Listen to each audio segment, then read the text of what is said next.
And I was still riding that stoke from that last long run the Friday before, where I was like, what a freaking gift that we get to run through. Like, I think that's the most beautiful part of the state. And I just really like long adventures in beautiful places. And this was an opportunity to do that.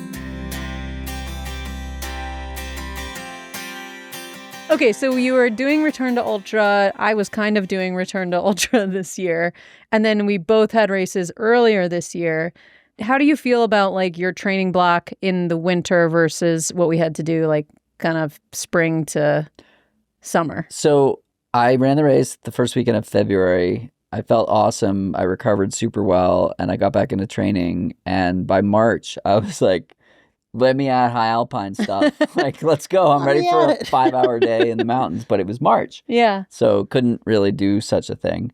And I just was training and was getting ready for Boulder 10K, and then was injured for 2 months with a hip and TFL issue. What do you think that was attributed to? Like just overuse? Or? Yeah, probably. I did a really strong 4x-mile workout on an extremely windy day that was like a really good race predictor of how better than how I thought I would perform in the 10K. And then I sat for 3 hours in meetings. And when I stood up, I was like, oh, this is bad. And then I doubled and got greedy. And those 2 miles were absolutely not, I mean, I was going to do 4, but I walked home. And I got greedy that day and I paid for it. And that was like early to mid-May. And I didn't feel good again until like late June when I was in Tahoe. And being in Tahoe, not able to do, like I wanted to do an adventure in Tahoe and I couldn't. Yeah. But you still got some runs in. I still got some runs in. Just a little bit maybe more basic than you're hoping. Like less than 90 minutes. But I wanted to do like a 5-6 hour adventure. Yeah. Anyway, have to go back. Oh no. And so July rolls around and I'm like starting to feel better. And then I was like, this race is soon. Like 40 miles is far. And I had run like 12 miles max. By mid-June. And I don't know, David put a bunch of long runs and stuff on my calendar and they all happened. And I put together like one of the strongest training blocks I've had probably since 2021. Nice. And like capped off by the 6.5 hours I did in Leadville with Rachel and Trinken, which was a confidence builder to say the least. Rachel has won Cocodona twice. She's won 500 miles. Which is 250 miles. Cocodona? Yeah, just for people who don't know. Yeah. She's won 5 100-mile races, her first 5. So she's like not very good at running. She's great at running. I'm gonna have her on the podcast. Yeah.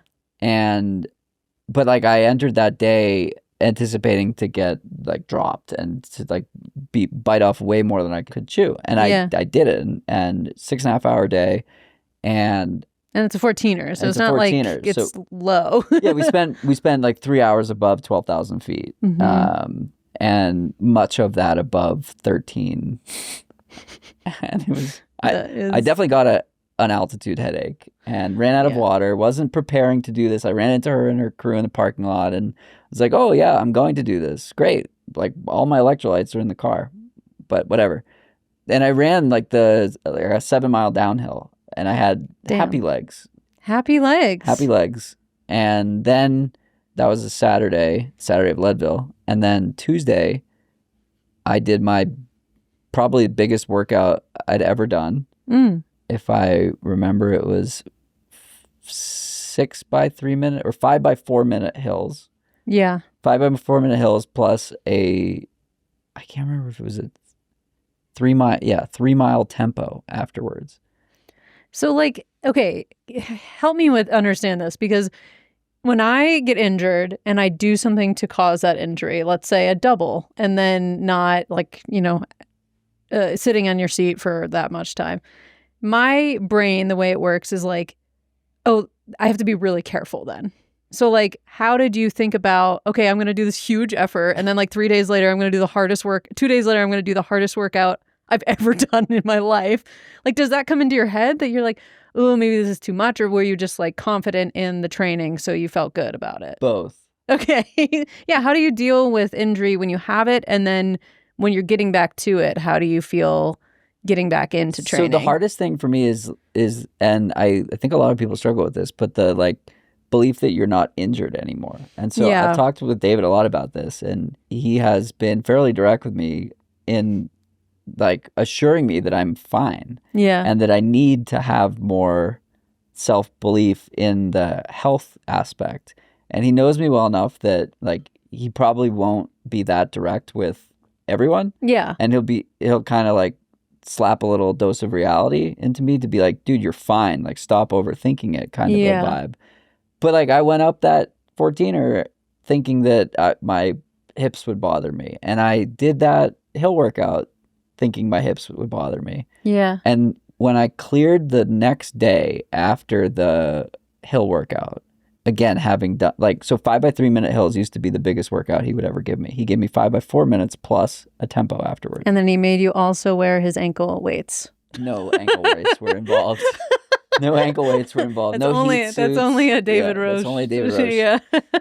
And so when I biked the next day. I didn't run the next day. And when I started my run that Thursday and I felt fine, I was like, huh, okay, maybe he's right. Yeah, there's something to it. I feel like there's such, oh my God, with injuries, it's so mental. The end of it is so mental. There's this great book, I think it's called The Way Out, that talks about that exact thing. And it's like how to overcome the feeling that, oh, it's still here, it's still persisting. Because a lot of the times, if it's an acute injury like you had, where you're like, oh, something happened, I did something to it, then there's a natural healing process. And if you still feel like it's not healing after the like normal healing process, then it becomes like your mental thing. Yeah. But you can still feel the pain, but it's actually not. It's fine, which is so... Yeah, the nerve stuff is weird. It's so crazy. Yeah. But anyways, that book is great if anyone's dealing with like long-term injury stuff. Highly recommend. But also strength train. That's helpful. Yes. I need to do more of that. Yeah. That doesn't come up for you a lot. Like roughly once a week. Do you? Yeah, go see a trainer. Oh, you do? Yeah. Shout out to Kurt. Wow. Also, I just called you out and you like absolutely do this. Yeah. My bad, buddy.